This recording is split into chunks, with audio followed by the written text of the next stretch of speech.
तो हेलो दोस्तों, कैसे आप लोग। आज हम यहाँ पे इस वीडियो में कवर करने वाले हैं Boruto the two blue waters का चैप्टर 1, जो कि यहाँ पे वो बहुत मजेदार होने वाला है। तो उसको स्टार्ट करने से पहले अगर आप इस चैनल पे नए हो तो इस चैनल को जरूर से एक बार सब्सक्राइब और लाइक कर देना, जिसकी वजह से आपको एनिमे के रिलेटेड हमेशा अच्छी वीडियो मिलती रहे। तो इसकी कहानी शुरुआत होती है, जो कि यहाँ पे हमको पहले पैनल में दिखा गया है कि शारदा कहती है कि मैं तुमको कितनी बार समझाता हूँ, फिर भी तुम ये बात समझ क्यों नहीं रहे हो। फिर यहाँ पे शिकामारू की एंट्री होती है और वो कहता है कि ठीक है शारदा, अब मैंने उसे कई सारी बार चांस से दिया हुआ है, पर फिर भी उसने अपनी लाइन क्रॉस यहाँ पे कर दी है। और तुमको याद तो है ना कि उसने यहाँ पे 7th होकागे और उसके साथ साथ उसके बेटे मतलब कावाकी को भी उसने मारने की कोशिश यहाँ पे उसने करी हुई है। फिर यहाँ पे ये कहती है कि जैसा कि मैंने पहले कहा था कि बोरुटो 7th होकागे तो कभी भी मार नहीं सकता, फिर भी उसे एक चांस तो आपको देकर देखो। और फिर यहाँ कोनामारू कहता है कि अगर वो दोषी नहीं है तो वो भागा क्यों, और हमारे पास ईडा की शारिंगान का एक सबूत भी यहाँ पे है। और फिर शारदा गुस्से से कहती है कि अगर कोई आपको मारने का ऑर्डर दे दे तो आप क्या वहाँ से नहीं भागोगे, कृपया करके उसे एक चांस और दे और इस ऑर्डर को वापस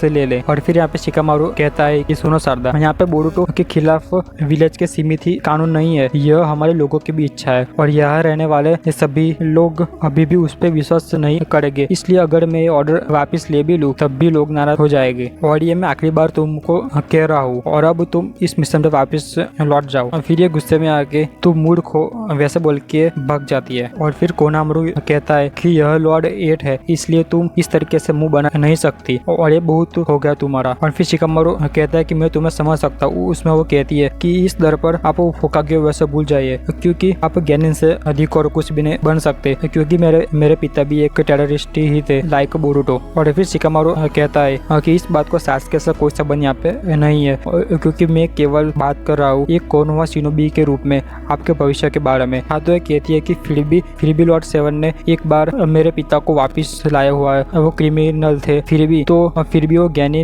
न रहते वो होकागे बन गए। फिर शिकामारू यहाँ पे थोड़े से सोच में पड़ जाता है और फिर से कहती है कि मेरे रोल मॉडल लॉर्ड 7 है, तुम नहीं। और फिर यहाँ पे सीन शिफ्ट होता है इस सीन पे, जिसमें नारुतो और हमको बेहोश दिख रहे हैं और यहाँ पे हम कावाकी को भी यहाँ पे हम देख सकते हैं, जो कि आप साफ यहाँ पे देख सकते हो। और फिर से सीन शिफ्ट होता है यहाँ पे इस सीन पे, जिसमें ये दोनों बात कर रहे हैं कि मैं बहुत यहाँ पे कठोर हो गई थी और पर फिर भी यहाँ पे शिकामारू की कोई गलती नहीं है। और फिर ये बोलती है कि ईडा के सर्वशक्ति के कारण यहाँ पे कुछ भी ठीक नहीं हो रहा है और कुछ लोग अपनी याददाश्त भी भूल गए हैं, तो इसका क्या कारण हो सकता है, और ये हमें भी अजीब समझ रही है। और फिर ये थोड़े सोच में पड़ जाती है और ये फिर बोलती है कि कावाकी हमेशा से 7th होकागे का बेटा ही रहा हुआ है और यही सच है और ये तुम्हें मानना होगा। और फिर ये यहाँ पे सोचने लगती है और कहती है कि तो फिर बोरुटो एक बाहरी व्यक्ति हुआ ना जो एक दोषी है। और फिर कहती है कि अगर कावाकी का जन्म इसी विलेज में हुआ होता तो इसका परिवर्तन किस तरह से होता और इसका पालन पोषण भी किस तरीके से हो पाता, और मोमोशिका का क्या हुआ। यहाँ तक कि मास्टर शिकामारू ने भी एक कावाकी को इस बारे में परेशान कर रखा हुआ है। फिर बोलती है कि लेकिन वह थोड़ी बेचैन ऐसे समय के साथ साथ धीरे धीरे सब भूल जाएगी। फिर ये थोड़ी टेंशन में आ जाती है और उसके बाद ये कहती है कि और उसके बाद भी हम उस पर इंजाम कैसे लगा सकते हैं और उसकी अजीब एबिलिटी के साथ। फिर इन दोनों को सामने ये दो मिल जाती है और ये बात करते हैं और उसमें से ये कहती है कि अभी भी हार नहीं मान रहे हो, क्योंकि आप ये एक अजीब तरह की गेम यहाँ पे खेल रहे हो। और ये कहती है कि मैं अभी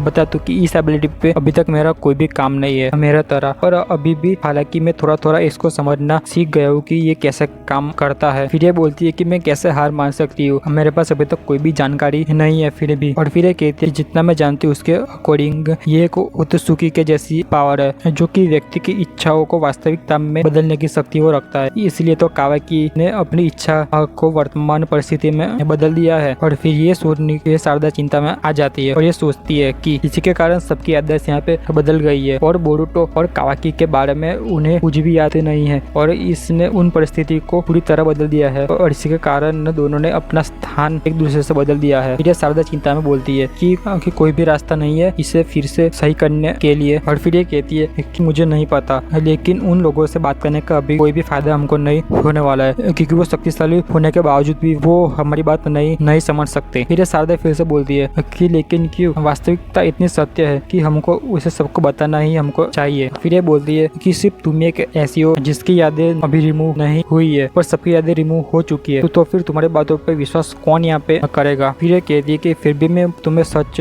कहूँ तो मैं अभी कोशिश कर रही हूँ कि मैं सत्य को वापिस ला सकूँ, और अलग अलग यादों को फिर से लिखना बहुत ही यहाँ पे मुश्किल मेरे लिए हो रहा है, और ये जोखिम से भरा हुआ भी है। तो फिर टेंशन में बोलती है कि ऐसा कैसे हो सकता है। फिर ये बोलती है कि किसी भी परिस्थिति में इसको इस्तेमाल करना मेरे लिए बहुत मुसीबत भरा यहाँ पे मेरे लिए हो सकता है। और फिर ये कहती है कि अभी भी वो मुझे समझ में नहीं आ रहा कि आप उत्सुकी नहीं हो, फिर भी अपनी यादें आपने अभी तक कैसे बचाकर रखी हुई है, और ये मुझे समझ में नहीं आ रहा। फिर ये दोनों उसके सामने बहुत ध्यान से देख रही होती है, डर डर कर, क्योंकि वे शक्तियाँ उत्सुकी के परिवार के अलावा सभी पर काम करती है, पर तुम तो उत्सुकी भी नहीं हो, फिर भी ऐसा क्यों हुआ। पर इससे अधिक यह है कि अभी तक तुम अपनी यादें को संभाल कर कैसे रख पाती हो, वो मुझे समझ में नहीं आ रहा। और फिर उन दोनों को गुस्से में कहती है कि तुम्हें अब भी यकीन है कि तुम उत्सुकी नहीं हो। फिर ये दोनों थोड़ी सोच में पड़ जाते हैं और फिर सोचते हैं कि सिकंदर ने कहा था कि यही आपकी शक्तियाँ आप पर काम नहीं कर सकती, क्योंकि इसका मतलब ये है कि इंदिरा को आप मार सकते हो, क्योंकि आप समझ रहे हो कि यदि आपको कोई पकड़ ले कि आपको कोई मार भी सकता है। और ये बात याद करके ये थोड़ा सा डर गई होती है, और ये कहती है कि इसलिए तो हमने आपको बार बार कहा है कि मैंने और शारदा ने अपनी भावनाओं को छिपाने रखने के लिए बहुत कोशिश हमने की है। और फिर ये उन दोनों को ध्यान से देख रही होती है, और फिर से वो कहती है कि मेरा मतलब ये है कि आपकी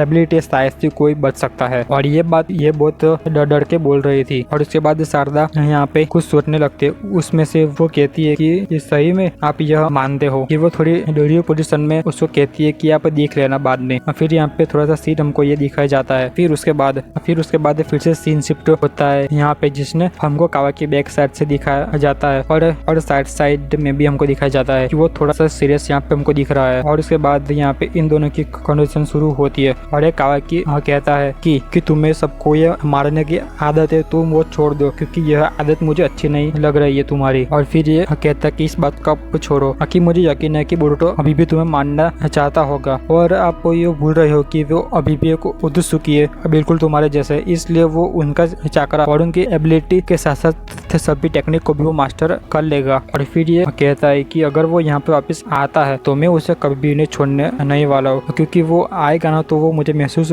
हो जाएगा, वो तब जानते हो ना। और फिर ये कहता है कि मैं आपकी सुरक्षा करना चाहता हूँ, और कसम से हम उसे मार डालेंगे। और तो फिर ये कहता है कि ये जरूर, आप जैसा चाहे वैसा आप कर सकते हो, पर उससे पहले आप मेरे पीछे पीछे बीमारों की तरह घूमना बंद कर दो, क्योंकि मुझे बहुत अजीब भी लगता है। फिर ये बोलता है कि लेकिन कावाकी ये आप क्या कह रहे हो। और फिर ये कहता है कि कावाकी तुम कॉर को सर्च करो इस वॉल के उस पार। फिर उसके बाद वो उड़ जाता है, और फिर ये सेक्टर सी की तरफ चला जाता है, ये कि आप अभी जहाँ है वही रहे और मैं वहाँ पे जाता हूँ। फिर ये कहता है कि आप सूर्य है जो मेरे चांद पे चमक रहे हो, और मुझे थोड़ा शक हो रहा है कि तुम वो भी नहीं शायद से हो सकते। फिर वो बहुत तेज रफ्तार में वहाँ से चला जाता है, और वहाँ से फिर से सीन शिफ्ट होता है हिमावारी के पास, जो कि वहाँ पे फाइट चल रही होती है, मतलब कि वो प्रैक्टिस कर रही होती है किसी और के साथ, जिसमें आप साफ तक देख ही सकते हैं कि ये एक जोरदार किक मारती है, और फिर उसको डिफीट करने के लिए पीछे सामने वाली उसको पंच करती है, पर हिमावारी उसके पंच का सहारा लेते हुए वो बहुत ऊपर जंप मार देती है, और उस पे सूर्यकिरण का हमला कर देती है, और उसके बाद भी वो सूर्यकिरण के हमले से बच जाती है, और उस पे फिर से वार करती है, जो कि बहुत डेंजरस हो सकता है। और उसे बॉडी अटैक इतना डेंजरस था कि वो हमले के बाद नीचे गिरने वाली थी, पर उससे पहले वो अपने हाथ से उसको पकड़ लेती है और उसको गिरने से बचा लेती है, और उसमें से किसी एक की एंट्री हो जाती है, और वो कहता है कि तुम्हें इतनी लापरवाही से इतनी ऊपर नहीं जंप लगाना चाहिए था। और अगर आप यहाँ तक वीडियो देख रहे हो, इसका मतलब कि आपको ये वीडियो पसंद आई है, इसलिए इस वीडियो को लाइक करें, इस चैनल को सब्सक्राइब करें। तो हम इस कहानी को आगे कंटिन्यू करते हैं। और फिर यहाँ पे इन दोनों की एंट्री होती है, और ये कहते हैं कि तुमने जंप लगाया है वो इतना भी ताकतवर नहीं था, और तुम्हें पता है ना कि तुम कावाकी की बहन हो। और ये दूसरा वाला बच्चा कहता है कि अच्छी लड़ाई थी, कि तुमने अच्छा किया हिमावारी। और फिर ये कहती है कि तुम्हारा वो पहला किक बहुत अच्छा था। और उसके बाद ये चारों एक जगह बैठ जाते हैं और एक दूसरे से बात कर रहे होते। उनमें से एक बोलता है कि पर हिमावारी तुम इतनी ताकतवर क्यों बनना चाहती हो। फिर ये बोलती है कि ऐसा नहीं है कि मैं ताकतवर बनना चाहती हूँ, क्योंकि मुझे ऐसा लगता है कि कोनोहा में हमें यह सुनने के बाद मुझ पर सब पर चिल्लाएंगे, पर ठीक है उसके बाद भी मैं तुमको बताती हूँ कि मुझे ऐसा लग रहा है कि कुछ लोग चाहते हैं कि बोरुतो को अभी भी हेल्प की जरूरत है। और फिर ये दोनों उसको बहुत घूर घूर के देख रहे होते हैं और फिर कहता है कि यह तुम क्या बोल रही हो, शायद से हमारे साथ मजाक कर रही हो, क्या ये सच बोल रहा हूँ ना मैं। और फिर हिमावरी कहती है कि मुझे माफ करना, मुझे पता है कि मैं गलत बोल रही हूँ, पर मुझे याद है, मैं बोल सकती हूँ कि गाँव में जितने भी लोग जो कुछ भी कह रहे हैं वो कुछ सही नहीं बोल रहे हैं। फिर ये बोलता है कि तुम्हें पता है ना कि उसने तुम्हारे पिताजी को मार डाला था, तुम्हें याद है ना। और फिर बोलती है कि मुझे ऐसा नहीं लग रहा कि सचमुच में ऐसा कुछ उसने किया होगा, मेरा मतलब है कि, और क्योंकि मुझे अभी भी याद है, क्योंकि मैंने अपनी आंखों से देख रखा है कि उसने मेरे पिता और मुझे बचाने के लिए अपनी जान जोखिम में डाल दी थी, इसलिए मुझे लगता है कि वो कभी भी उन्हें मारने की कोशिश नहीं करेगा। और ये बात हम सबको कैसे समझाए, और अगर ये बात सच है तो बोरुतो सच में मुसीबत में अभी होगा। फिर बोलता है कि हिमावरी ये तुम क्या कह रही हो। फिर ये हिमावरी फिर से कहती है कि इसके अलावा मुझे ऐसा लगता है कि मेरे पिताजी अभी भी जिंदा है। और उसके बाद हमको अगले सीन में दिखा जाता है कि कावाकी की दो शिनोबी के बीच में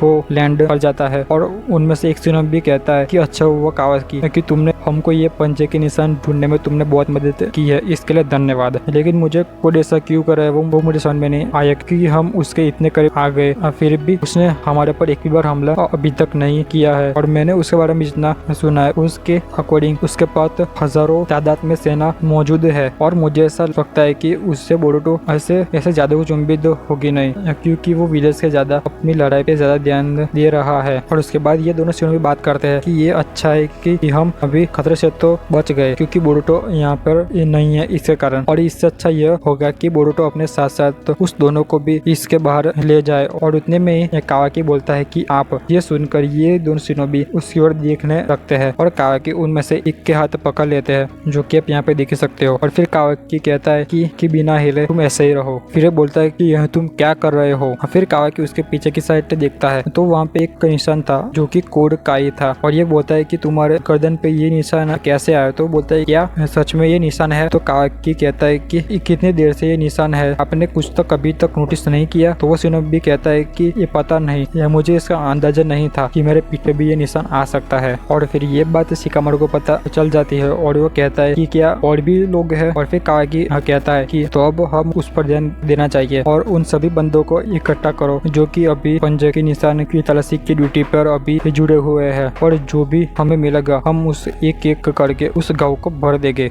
फिर शिकामारू सोचता है कि वह कोड क्या चाहता है और वो कौन सी और साजिश रचना चाहता है। फिर कावाकी कहता है कि जल्दी करो मास्टर शिकामारू, क्योंकि अभी के लिए हम यही कर सकते हैं। फिर वो दोनों शिनोबी बात कर रहे होते हैं कि नहीं आप ये क्या कर रहे हो। फिर उसमें से एक शिनोबी को नोटिस करता है कि तुम्हारे पीछे यह क्या है। और उसके तुरंत बाद उस गांव में से एक बहुत बड़ा मॉन्स्टर निकल जाता है जिसका नाम था कोड। और ये बोल रहा है कि ये क्या हो रहा है। और उसके तुरंत बाद ये सब नोटिस कर रहे होते हैं और ये कहता है कि ये अजीब चाकरा किसका हो सकता है, यह आदमी कौन है। और ये सब देख के वो सब सोच में पड़ जाते हैं। और फिर वो मॉन्स्टर उसको एक झापट में उसको फेंक देता है और वो लकड़ी की दीवार से बहुत जोर से टकराता है। और एक शिनोबी कहता है कि और फिर सब कोई बोलता है कि जल्दी से कोना की पुलिस यहाँ पे आ जाओ, क्योंकि हमें उसकी अभी बहुत बड़ी जरूरत है। और उसी वक्त एक शिनोबी यहाँ पे बोलता है कि मुझे मत बताओ, वो हम जानते हैं। उसके बाद सभी यहाँ पे भागने लगते हैं डर के मारे। और फिर उसके बाद कोनामोर बोलता है कि मैं समझ गया और मुझे ऐसा लगता है कि ये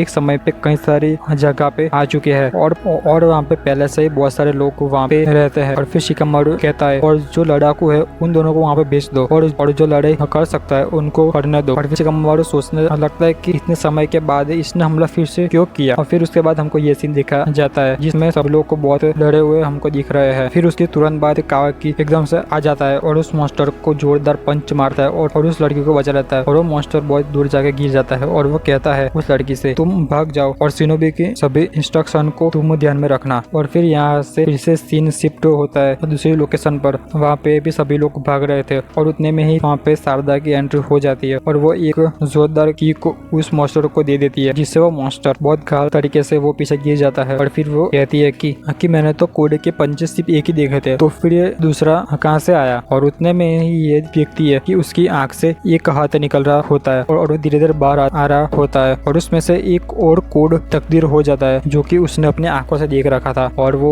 एक से जाके फिर से 3 हो जाते हैं। और फिर ये समझ जाती है कि ये एक दूसरे के पंजों को एक जगह से दूसरी जगह जाने के लिए इस्तेमाल करते हैं। और उतने में उसमें से एक और निकल जाता है जो कि वो अपनी आंखों से देख रही होती है। और फिर उसके बाद ये समझ जाती कहती है कि ये और कोई नहीं, ये खुद कोड ही है जो इन सबको पैदा कर रहा होता है। और ये कोड इसको बोलता है कि आखिरकार तुम्हें मिलकर मुझे अच्छा लगा उच्चिहा शारदा। और फिर शारदा बोलती है कि आप कौन हो, हमें क्यों आए हो। तो यह सामने आंसर देता है कि मैं बोरुतो को खोजने आया हूँ। और ये कहती है कि वो अभी यहाँ नहीं है क्योंकि वो 3 साल पहले इस विलेज से चला गया था। और फिर ये कोड बोलता है कि मुझे पता है क्योंकि मैं इसके पीछे लगभग 2 साल से उसका पीछा कर रहा हूँ और उसके लिए मैं थक गया हूँ। फिर ये फिर से बोलती है कि मैंने तुम्हें कहा कि वो यहाँ पे नहीं है, तुम किसी और जगह पे जाके देख लो। फिर कोड बोलता है कि मैं अभी तक श्योर नहीं हूँ, मैंने इसलिए बाकी सारी जगह पे खोजना बंद कर दिया है और इसलिए मैं यहाँ पे आया हूँ। फिर ये बात सुन के ये सोच में पड़ जाती है। और फिर कोड बोलता है कि मैं यहाँ पे इसलिए आया हूँ कि मैंने सोचा था मैं उसके खास मित्र से मिलूंगा जो उसकी बहुत परवाह करता है, उसे बुलाओ। जो बात सुनकर वो डर जाती है और उसके साथ साथ कोड उस पर हमला कर देता है। और उसके बाद कोड बोलता है कि और इसकी शुरुआत में तुमसे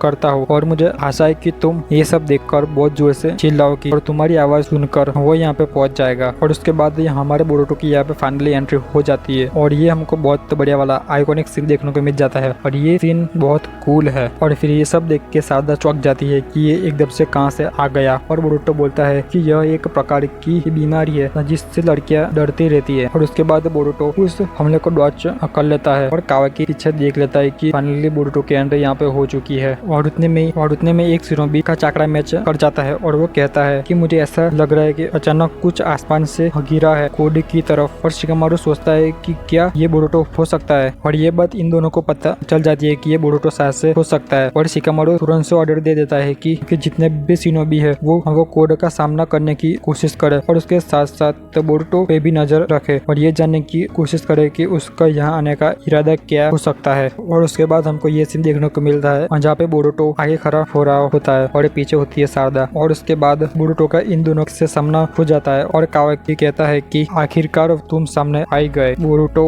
और यहाँ से बोरुतो टू ब्लू वॉटेक्स का चैप्टर 1 खत्म होता है। और आपको ये एक्सप्लेनेशन कैसी लगी वो मुझे कमेंट सेक्शन में जरूर से बता देना। तो बस आज के लिए इतना ही। तो अगर आपको ये अच्छा लगा हो तो इस वीडियो को लाइक करें, इस चैनल को सब्सक्राइब करें आगे इसी अच्छी और इंटरेस्टिंग वीडियो के लिए। तब तक के लिए goodbye, take care, bye bye.